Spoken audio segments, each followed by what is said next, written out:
nuturkeun Amran anu keur kabur mawa Nyi Eti dituturkeun ku si Jarot jeung si Bungkreung maranehna anjog ka hiji tempat. Kaayaan Nyi Eti harita masih keneh teh sadar. Tadian eta mojang dina tangkal kai. Cek Bantar marentah ka si Jarot jeung si Bungkreung anu keur ngagotong Nyi Eti. Teu loba omong si Jarot jeung si Bungkreung tuluy nalia Nyi Eti kana tangkal kai anu dituduhkeun ku Amran. Sedangkan Amran diuksila matana peureum kunyam-kunyem mapatkeun ilmu panamuna pikeun mangaruhan pikiran Nyi Eti. Tapi teu lidah kituna teh Amran ujug-ujug ngarenjag kaget. Kurang ajar. Rupana aya nu nyusul ka tempat ieu. Cek Amran bari tuluy maehna nangtung. Dua manusia, kadar ieu si lain. Amran ngagentraan si Jarot jeung si Bungkreung anu masih keneh kapangaruh ku ilmu tenungna Amran. Duana ngan saukur ngajengjen tetempoana kosong. Barang ngedenge ku Amran di gerohan, teu talangke si Jarot jeung si Bungkreung langsung nyamperkeun. Cedok si Jarot jeung si Bungkreung nyembah ka hareupeun raja. Aya pikir sanaon kula nuhun, cek si Jarot. Geurana narukang maraneh duaan. Si Jarot jeung si Bungkreung teu loba pamolah, tuluy maranehna narukang nonggongan ka Amran. Geus kitu Amran nempelkeun dua dampal leungeunna kana tonggong si Jarot jeung si Bungkreung. Katempo aya cahaya koneng keluar tina leungeun Amran mungkus kana awak si Jarot jeung si Bungkreung. Karejet si Jarot jeung si Bungkreung kekerejetan. Teu lila duanana ujug-ujug robah jadi buring khas. Pok Amran nyarita deui. Dek marentah ka di kaduaan, sakedeung deui bakal aya jalma nu datang ka dieu. Saha bae eta jalma kewatewak podaran sakalian. Parentah Amran. Mangga kaula nun, pembal si Jarot. Parentah kaula nun kusim abdi bade dilaksanakeun. Cek si Bungkreung.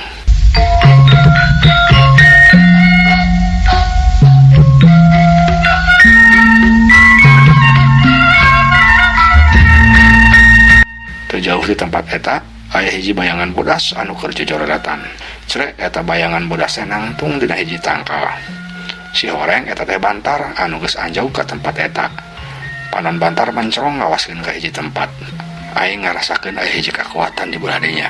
Gerentes Bantar bari ngablesat deui.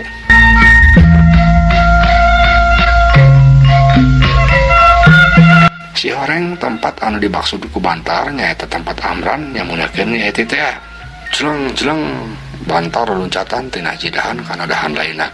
Cerek mahena nangtung dina lemah. Katampo ku Bantar Nyi Eti keur talian dina hiji tangkal. Sedengkeun di hareupeunna Amran keur diuksila siga nu keur mapatkeun ajianna. Nempok itu Bantar kaget. Kurang ajar. Si orang andi katiluan anu ngewat adi aing. Cek Bantar.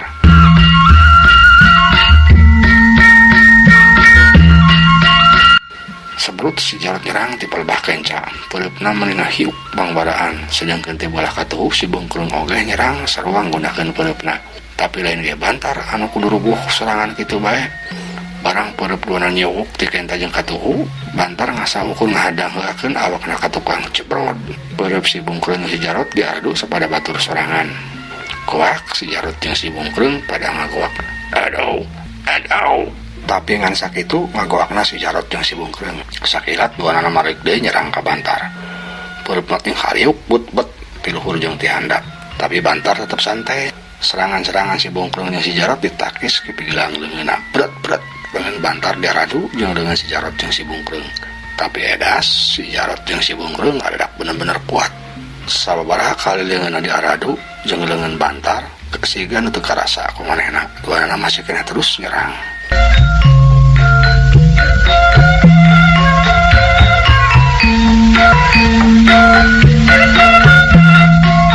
Di pihak sejen Amran masih keneh mapatkeun kakuatanna pikeun mangaruhan pikiran Nyi Eti. Katempo Amran ngarahkeun dua leungeunna kana awak Nyi Eti. Sapadarita keluar haseup bodas mungkus kana awak Nyi Eti. Kerjet awak Nyi Eti katempo kekerjetan. Untungna kaayaan kitu kararet ku Bantar. Manehna bener-bener kaget ningali naon anu dilakukeun ku Amran ka Nyi Eti. Cilaka. Naon anu dilakukeun ku eta jalma ka si Nyai. Gerantos Bantar we leungeunna pakupis napisan serangan si Jarot jeung si Bungkreung.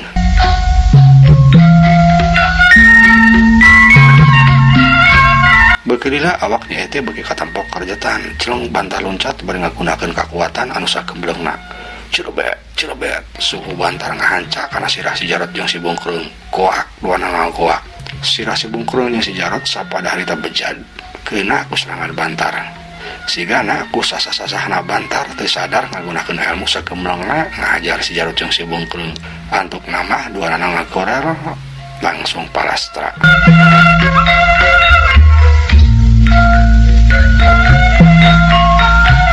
Sanggeus hasil ngarubuhkeun si Jarot jeung si Bungkrung, Bantar loncat deui nyerang Amran anu masih keneh keur ngaruhan Nyai ku ilmu kasaktiana. Cerbet tenggelan Bantar keuna kana palipisan Amran. Toronjong Amran noronjong kubrag labuh. Orolo Amran utah getih. Ajian nu dipake mengaruhan Nyai malik kana awakna sorangan. Tapi teu lila kitu teh kideg Amran ngagidegkeun awakna. Sapada harita Amran waras sabihara-bihari haok maena nyentak ka Bantar. Urang ajar, saandika pawanian ngaganggu paniatan dewek, cek Amran. Kaula nu kudu nanya ka Andika. Andika anu kurang ajar, ngawawanianan ngiwat adi dewek. Tembal Bantar. Oh, jadi awal ieu teh adi si lain. Cek Amran. Heueuh, Andika geus kurang ajar, nguhap sampelaka di dewek. Tembal Bantar.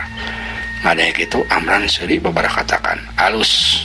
Ari kitu mah si horeng adi lanceuk lumayan oge pangabisana. Bisa dimanfaatkan ku kaula ari kitu mah, cek Amran bari seprut nyerang ka Bantar. Tapi Bantar ge teu cicingeun. Nampok Amran nyerang maena gawat ngahindar bari si ku kencana malik ngahantem kana 3 burung Amran. Tungtung nama keur duanana tarung. Saling tonjok, saling tajong, saling siku. Cak urang tunda heula.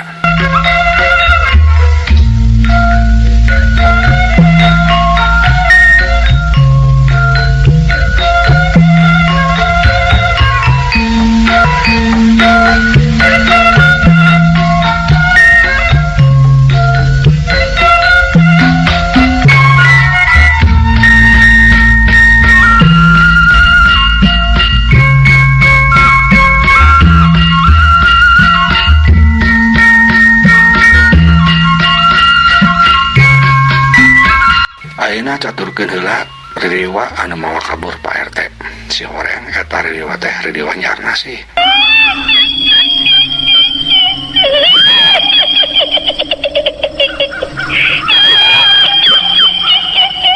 Eta ririwa terus ngalayang bari cicih hilan. Dua leungeunna ngaranggem awak Pak RT. Siga bae manuk gagak anu keur ngaranggem mangsana. Tapi dina kaayaan kitu cerbet ku eta ririwa karasa aya nu ngajelebet kana tonggongna. Cerit eta ririwa nyaharna sih ngajerit. Kalayang awakna ngalayang ka handap truk rag-rag kana taneuh. Awak Pak RT anu keur diranggemna leupas kulutuk awak Pak RT ngagulutuk.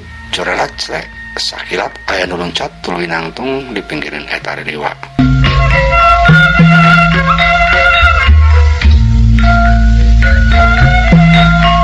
Si horeng anu nangtung teh mamakai Jakaria, pok mamakai nyarita.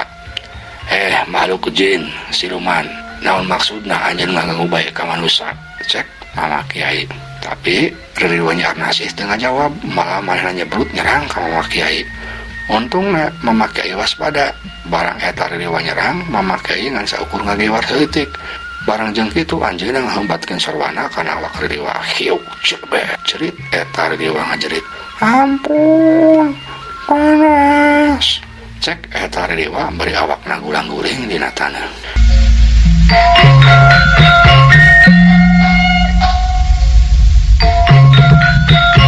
Nempok itu Mama Kiai henteu tuluy cicing, malahan maina terus nyerang ririwa ngababuk-babukeun sorbana. Cerbet. Eta ririwa terus dibabukan ku sorban Mama Kiai. Cerit ririwa nyaharna sih ceceritan ampun-ampunan. Ampun manusia, ampun, panas. Cek ririwa nyaharna sih bari gugulingan ampun-ampunan. Kaula moal mere ampun ka Andika, kecuali lamun Andika janji moal ngaganggu deui manusia. Cek Mama Kiai. Ampun manusia, ampun, panas. Kaula janji moal ngaganggu deui bangsa manusia, tapi kaula bere waktu heula pikeun nagih pati ka urang lembur luhur. Lantaran maranehna anu geus ngabalukarkeun kaula jadi kieu. Cek ririwa nyaharna sih.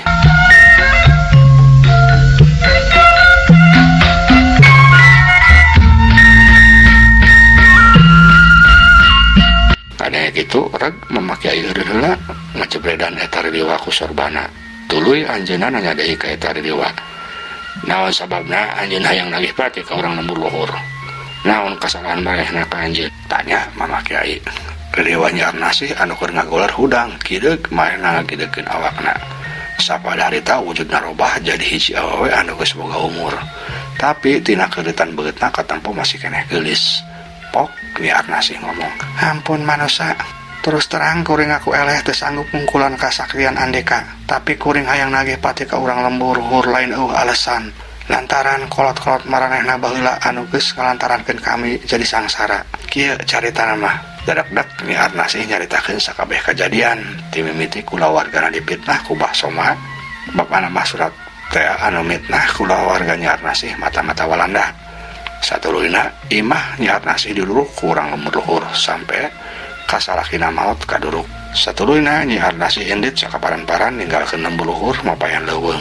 Sampai kulantaran lapar-laparna kapaksa manehna ninggalkeun salah saurang anakna di tengah leuweung. Nyarna teh terus indit teh nepi ka panggihna jeung hiji aki-aki anu nulunganna. Aki-aki anu nulunganna teh tukang teluh. Nya ti aki-aki teh nyarna sih diajaran anu teluh sampai ka manehna akhirna ninggal oge kulantaran gering. Tapi kulantaran keur hirupna geus sumpah rek nagih pati ka urang lembur luhur, akhirna mah arwahna kasaran panasaran. Nya sampai ka ayeuna mahena terus ngaganggu urang lembur luhur. Tah kitu caritana mah manusa. Kaula moal ngarasa tenang salagi sumpah kaula nagih pati ka urang lembur luhur can kalaksanakeun. Cek riweuh nyarna sih nutup caritana. Mama Kiai unggut-unggutan. Ke heula. Tadi anjeun nyaritakeun pernah micin salah seorang anak di hiji leuweung. Di leuweung mana anjeun micin eta budak teh? Tanya Mama Kiai. Di leuweung Garunggang. Tembal nyarna sih. Oh gitu. Ayeuna anjeun perlu nyaho. Anak anjeun nuku anjeun dipicen di leuweung Garunggang ku kaula kapanggihna. Anak anjeun walah ku kaula dipikanya diurus sampai ka dewasana. Geus di aku anak pituin ku kaula. Cek Mama Kiai. Ngadenge kitu nyarna sih meuni curing hak. Nah bener eta omongan teh manusa? Tanya nyarna sih. Kaula tara ngabohong lantaran ari ngabohong teh kasuk dosa gede. Anak anjeun ku kaula diaranan Bantar. Ayeuna maena keur nyusul adina Nyi Eti anu dihiwat ku jalma anu cenah mah boga rupa sarua jeung Bantar. Cek Mama Kiai.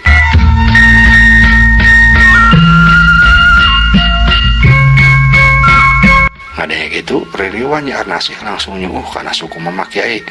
Nuhun manusa nuhun. Si horeng anjeun mah jalma hade. Kaula ngarasa hutang budi ka anjeun. Kulantaran anjeun geus ngukut anak kaula. Cek nyarna sih. Geus teu kudu kikituan. Geura cengkat. Ayeuna kumaha paniatan anjeun? Masih keneh rek diteruskeun nagih pati ka urang lembur teh tah kumaha? Tanya Mama Kiai. Ririwa nyarna sih sengkat. Hampura manusa. Kaula geus kapalang sumpah rek nagih pati. Kaula moal ngalanggar sumpah sorangan. Tembal nyarna sih. Mama Kiai gogodeg. Kaula ngingetkeun sakali deui. Alusna eureunan ulah diteruskeun paniatan anjeun. Lamun bener anjeun baheula geus dijoliman ku urang lembur luhur, sing percaya Allah nu bakal ngabalas kamarehanana. Tapi lamun anjeun tetep ngalaksanakeun sumpah anjeun, nya anjeun anu salah. Lantaran anjeun bakal mahala jalma-jalma hantu baroga dosa. Sabab anu ayeuna aya di lembur luhur tinggal turunana bae, sedengkeun turunana mah teu arapal kana kajadian eta. Cek Mama Kiai.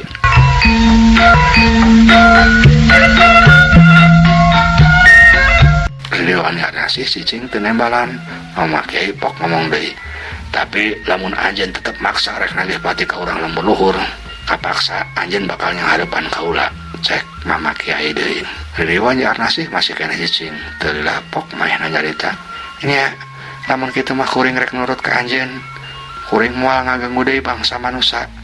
Tapi sama meh kuring indit, kuring hayang panggih heula jeung anak kuring anu dikukut ku anjeun. Cek riweuh nyarna sih. Hade kitu oge. Hayu urang teangan ayeuna keneh Bantarna. Lantaran cek kuring tadi Bantar keur budak jalma anu ngewat adina, sedengkeun jalma anu ngewat adina teh rupana tambreg rupa Bantar. Cek Mama Kiai. Ngadenge kitu riweuh nyarna sih meuni kaget. Beuh, cilaka pasti anu dia udah ku Bantar teh lanceukna sorangan Amran. Lamun kitu ku kaula kudu geuwat dicegah ulah sampai tararung sasama dulur. Cek riweuh nyarna sih bari tu les maehna ngaleungit. Mama Kiai olahok wae. Tapi teulah kitu teh tuluy nyamperkeun ka PRT anu masih keneh ngagoler teu empes-empes. Regenyang kumaha kiai awak PRT dipanggul, tuluy plesat dibawa lompat balik deui ka lembur luhur.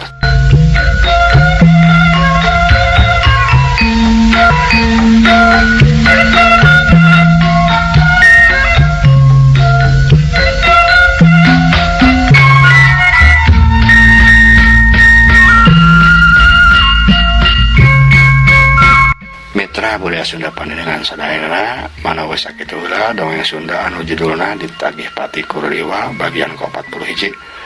Insyaallah sanes waktos urang lajengkeun deui. Hapunten kakiranganna mugi katampi kalayan kabengahan. Assalamualaikum warahmatullahi wabarakatuh.